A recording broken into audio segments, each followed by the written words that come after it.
Hello everybody, it is Andy here from Glass Half Dead, the #1 Kill Team channel in the universe, unless of course you're aware of any other channel, literally any other in the universe. So, if you've watched me, if you know me at all, I always say I want a roadmap, I want Games Workshop to give us a roadmap. That's literally all they need to do, and they gave us a roadmap. And, no, sorry. They made an image. Alright, anyway. So in case you don't know, obviously the last few days we've had leaks. And in general, when GW gets hit with a leak that shows a completed model, they then, as their response to that, go ahead and post the official marketing post of that model. They did it with Angron, I know. I believe they did it with a bunch of the Eldar stuff and some Tyranid stuff, etc., etc. In the past, if you sometimes you get a leak of an unbuilt model, like just the grey sprue, and they don't go ahead and then post things there. So they do treat these things differently, and I have some thoughts. Anyway, first I'm going to critique this thing. So this is a roadmap. It could be, but at least they have shown us that we are getting Tomb World, and they've said in one of the other ones, maybe right here, that it's coming for pre-order in a few weeks. Look, that could be 2 weeks, that could be 8 weeks. We don't really know, but soon. Then we get another box, which we don't know, and then we get Shadow Hunt. And normally, we would then get a fourth box as well. Wait, is that right? Yeah, there's 4 boxes in a year, because there's four quarters in a year. That's what a quarter is.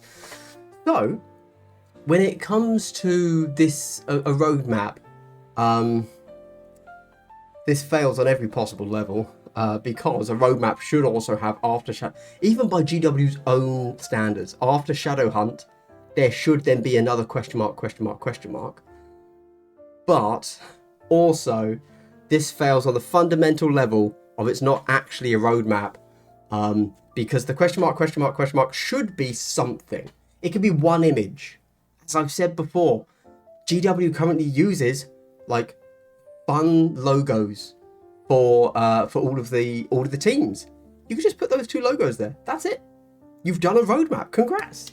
And then after Shadow Hunt, give us another 2 logos. Cool. Congrats. You've done everything. Although this does raise a minor question of... So, in case you don't know, we got this guy revealed here. And it said in here that it's an MPO character for Kill Team, of course, yes. But also, he is the culmination, a big boss fight. Here we see the Nightbringer will become the culmination of the story that begins with the new Kill Team Tomb World box set, which will be up for pre-order in just a few weeks' time. Culmination, in case you don't know, means final. There you go. There are supposed to be 4 boxes in a year, right? For example, we've had Volcus. That starts the year. Then we've had Brutal and Cunning. Then we've had Blood and Zeal. Then we have Typhon. Then we have Tomb World. Okay? So there is a 4th box after Shadow Hunt, which will not be Tomb World aligned, we can then assume, right? Tell me if I'm wrong. That's my reading. That's my read, because culmination means final. And it's not, unless this is just even worse, even worse of a roadmap than I think it is. And there's actually meant to be 2 separations here.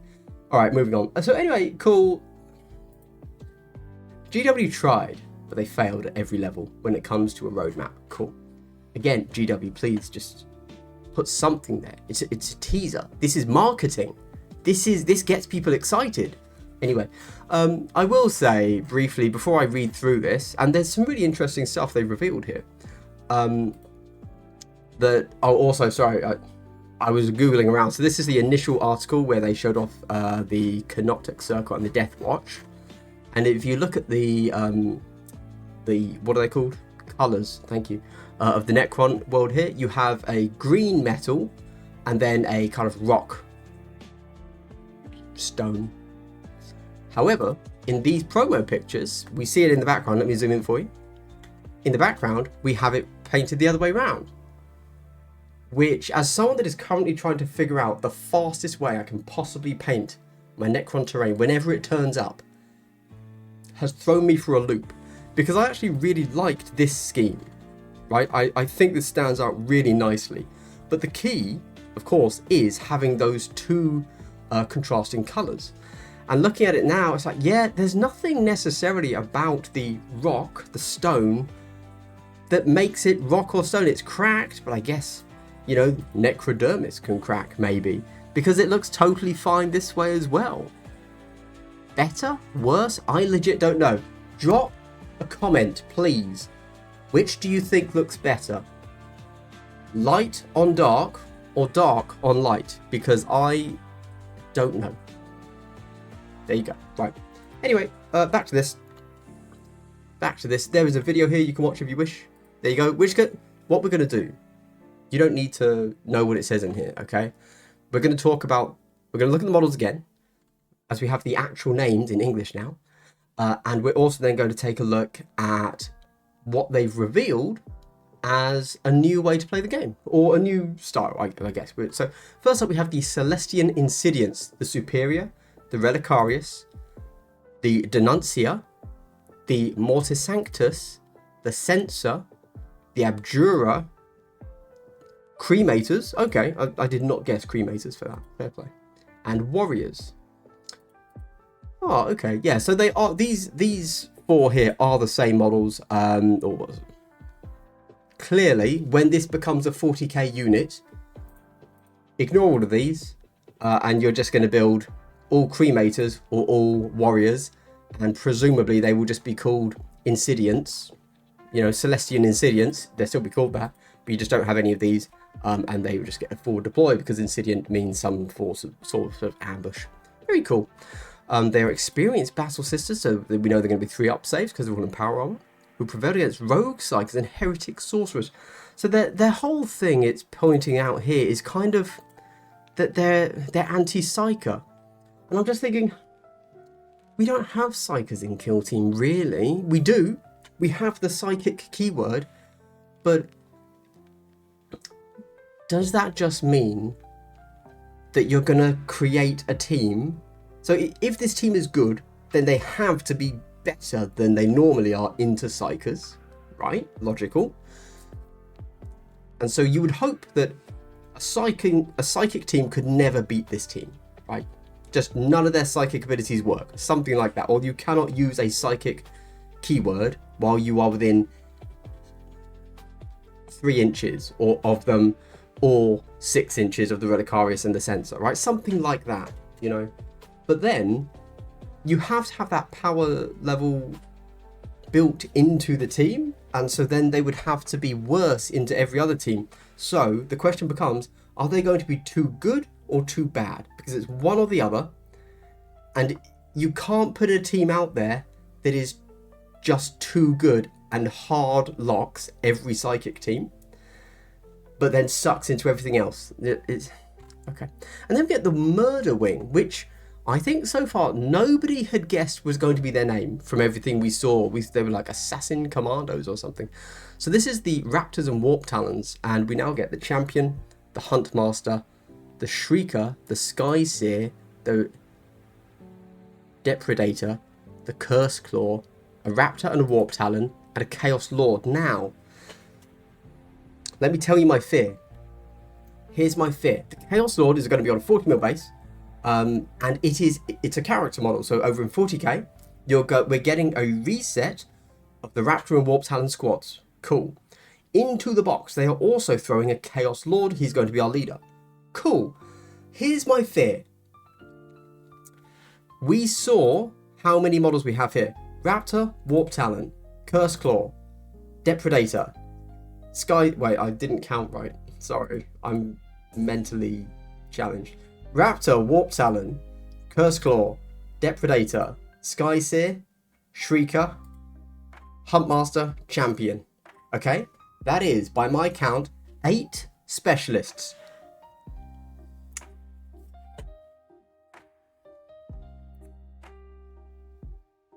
they are going to, okay, bear with me. This is the nightmare scenario.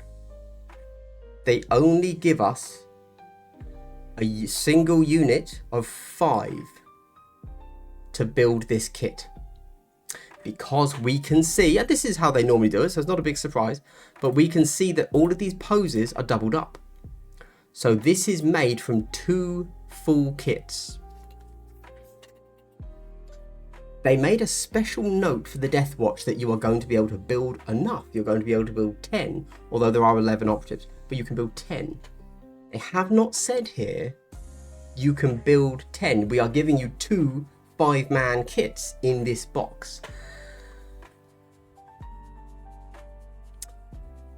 Yeah, now, maybe Raptor and Warp Talon we don't build, right? They're your standard warrior, we don't care about them. That still leaves us with 6 operatives to build. And we can clearly see the Curse Claw, if you build him, you can't build... Wait, what's he on? He's on that one. I can't see. You can't build the Hunt Master. If you build the Champion, you can't build the Depredator. And these 2 also share the thing. So there are actually 3. I'm just saying, this could be the true Night Lord's nightmare given to us. Because they've just chucked the Chaos Lord in and then it's 5 dudes. Which makes a legal 6-man team, but not because they gave us 10 operatives, they gave us 5 and a character. Just throwing it out there. Obviously, if we look into the past, we could say, for example, Striking Scorpions was clearly, it was originally a 5-man kit, and then it got redone, and it's clearly still a 5-man kit, but they sell it as a 10-man for Kill Team, because a 5-man would not be a legal team. But this, because they include the Chaos Lord, would be a legal team. I don't know. Or will it be a case of the Chaos Lord can be your leader, or the Champion can be your leader, and you pick one or the other? That could be interesting, because then that would mean that they would have to sell it as a 10-man kit, and then when they release it for Kill Team in an individual release, they just won't give you the Chaos Lord. Who knows? There we go. It also says a little bit here that they're going to get boost, so allowing them to strike nearby foes, howl demoralizing shrieks, or even snatch whole operatives off their feet and drag them away while passing overhead. Interesting. I assume boost will be a thing, and like once per turn you can do each of these one time sort of thing. Would be my guess. I always like the concept that you can move your opponent's models. I do think that is something that Kill Team should do more with. There you go. So cool. I should probably read about this. Oh yeah. So they didn't say like what your specific rule might be. It's just you're good into psychers. So I talked about that. Then we get some really interesting ones. So they've done a nice little cut up of the board here, showing us that you can descent kill zones. So half your board will be made up of Tomb World, which is an inside map, and half your board will be made up of Volcus, although you can use anything else, any terrain, obviously. But they've gone ahead and said, yeah, we're going to give you a layout where you can use both of these kill zones. This is, of course, narrative, to be clear. And because it's narrative, we therefore shouldn't read too much into this picture. So, for example, one of the really big questions that I have for Tomb World that is going to define it for us all is, are these little bits, is this ground scatter terrain on the ground, this sarcophagus, whatever, this lump, I don't know, the teleporters we know, these doors, are they match play or are they narrative? That's going to define everything for us, and we can't really start to guess how the map will play until we see that, of course. But this is narrative, but that's cool. And of course, they've set it out in a very lovely little way there, implying that the descent, and then you can clearly see that this 3 lines up to this 3, this 2 lines up to this 2. So this is like your teleporter, right? So you can see you start there, jump down, moves you to below the board. of course, in reality, what you would probably do is, I was going to say what you would do is you would just have half the board and then set up the terrain on the other half of the same board, and then it just flips over because that's going to be easier, and that's what most people will do. But the Tomb World board is not the same dimensions as the Volkus board. Only a little bit. It doesn't matter. Whatever. You can still do it, but you would have to use the larger board. There you go. You would have to use the Tomb World board, is what I'm saying. Cool. Because otherwise the walls there won't fit. Whereas for the Volkus, you can just move things out like 2 inches. It's not a big deal. Also, though, as I was looking at this, I was actually thinking, if I'm honest, that this half a board looks real snug, but real good.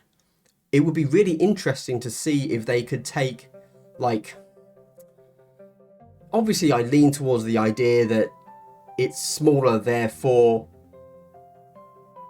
sorry, I was gonna, as soon as I said it's smaller, I was about to get very crude. What a hilarious man I am. I was going to say, like, oh, it's smaller, therefore it's more beginner friendly. So you just don't fully fold out your board, but it could be a really interesting idea that GW takes and says, you know, you've done your starter set, now take any team you want, set up your terrain like this, and we're going to take you through a little bit more of a more elaborate tutorial or something. I don't know. Just interesting. Just seeing how dense this looks, but also how cool it still looks. I thought, oh, they could do something with that to really take people to the next step, because it does feel like there's a little bit of a gap between the starter set and then Volkus, I feel. So there you go. It would just be nice to see that filled in. Cool. Right. Now we get. Am I going to look through this? Yes, I am. I'm definitely going to look through this. And then I've already complained about that. I do want to point out they italicized intended reveal date. That's quite funny.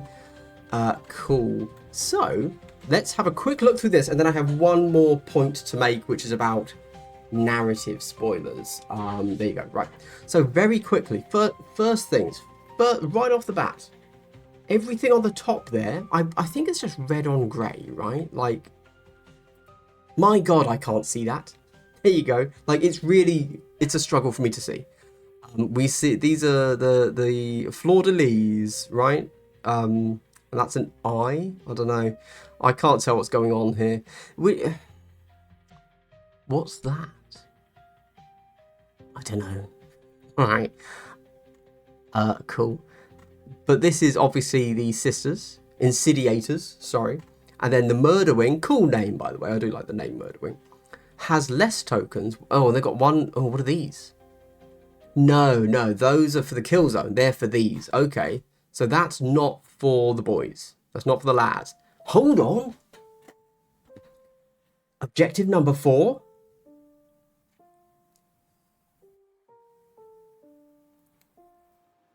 Wait. Does this mean the current approved ops can include a 4th objective? Are we going to get Tomb World? Wait, did we get... We saw the Tomb World. We saw Tomb World, right? Sorry, guys, I'm exploring things as I see them because I'm a very well-prepared person. I type in Kill Team, apparently. Kill Team. Bear with me. Here we go. Did this have a number 4? I feel I'd have noticed if this had a 4, because I remember I looked through the sheets. The number 4 would be hidden there behind that card. Are we moving to a 4 objective game? Is it approved ops? Or is it narrative only? Oh, the answers. I don't know them, but the questions, much like me, they just don't stop coming.